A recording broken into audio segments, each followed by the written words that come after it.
Você já parou para imaginar o porquê um cubo com gelo consegue flutuar em um copo com água? Ou até mesmo o porquê um navio com sua grande massa consegue boiar sobre os mares?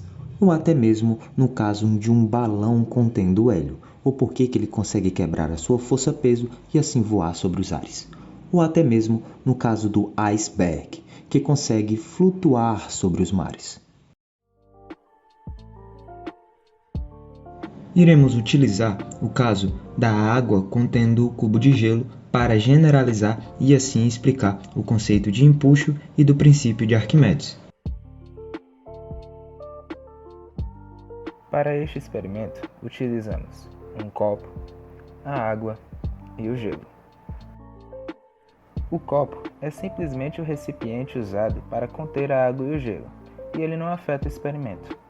A água e o gelo são dois elementos diferentes. Por mais que sejam o mesmo composto, eles possuem propriedades físicas distintas, como a densidade.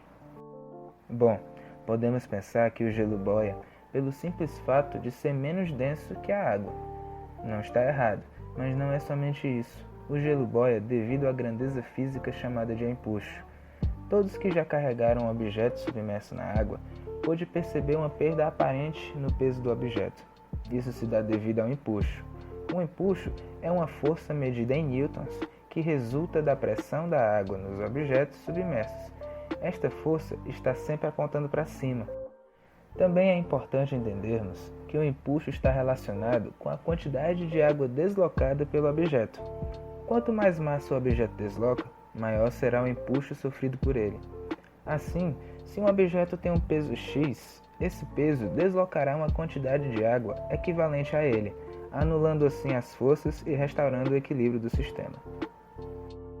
O filósofo e cientista grego Arquimedes elaborou uma ideia sobre o empuxo, que, ao se mergulhar total ou parcialmente um objeto em um fluido qualquer, surgirá sobre esse objeto uma força denominada de empuxo, que é exercido pelo fluido e possui direção vertical e sentido para cima.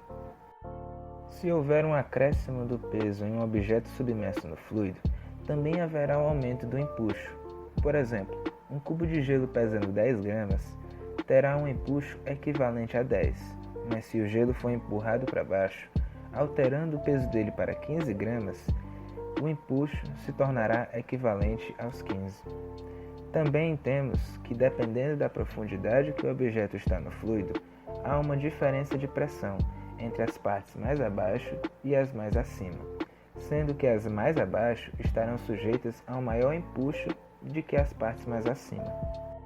Temos também que a variação entre as pressões sofridas pelo objeto submerso é igual ao empuxo sofrido pelo mesmo. A partir desses princípios, podemos explicar todos os outros exemplos. Em algum momento da sua vida, você já deve ter se perguntado como os navios flutuam na água se afundar. Como é possível que algo tão grande, feito de metal, não afunde? Como algo tão gigantesco e pesado como um navio pode ser menos denso que a água? Isso é possível porque o navio, apesar de extremamente pesado, não é maciço.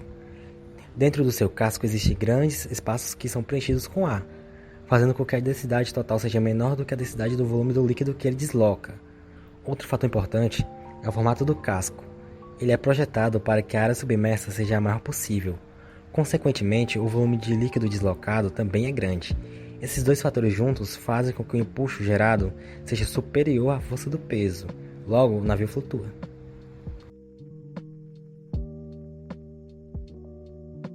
É muito importante também ter em mente que o empuxo não surge apenas em líquidos, ele surge também no ar atmosférico, porque o ar também é um fluido. Então, um balão, por exemplo, só acelera para cima porque o ar atmosférico, que é fluido, exerce uma força sobre ele maior do que o seu peso. Sabe aqueles balões de criança que se você não segurar por uma cordinha sobem? Então, eles são enchidos com gás hélio, que é um gás menos denso que o ar atmosférico. Logo, o ar atmosférico vai exercer uma força para cima, impulsionando e fazendo com que o balão suba. E essa força é maior que o peso, até porque se fosse igual ao peso, o balão poderia até ficar parado ou não subir. E é por isso que a gente precisa colocar uma cordinha para deixar o balão em equilíbrio. Você provavelmente já viu um iceberg. Mas isso que você está vendo é só 10% de todo o corpo do iceberg. A maior parte fica embaixo da água. Isso porque a água, quando congela, acaba tendo um volume maior do que tinha quando era líquida. E aí ela desloca mais água. O resultado disso é que o gelo tem um empuxo maior do que o do seu próprio peso. Dessa forma, o bloco congelado sobe até a superfície e vai apontando um pedacinho para fora, até que iguala o empuxo com seu peso, encontre a posição de equilíbrio. Em outras palavras, o gelo acaba ficando com uma densidade aproximadamente 0,9 vezes a da água. E o resultado é que 90% do iceberg fica submerso. Isso é o que está acontecendo também com o nosso exemplo do cubo de gelo no copo de água líquida. Muito obrigado por ter chegado até esse ponto do vídeo e que ele possa ter te ajudado de alguma maneira. Antes que você saia dele, gostaria que fizesse 3 coisinhas, que são elas: comentar alguma sugestão ou até mesmo dúvidas sobre o conteúdo do vídeo, que você também possa compartilhar esse conteúdo com algum amigo seu e até mesmo deixar o like.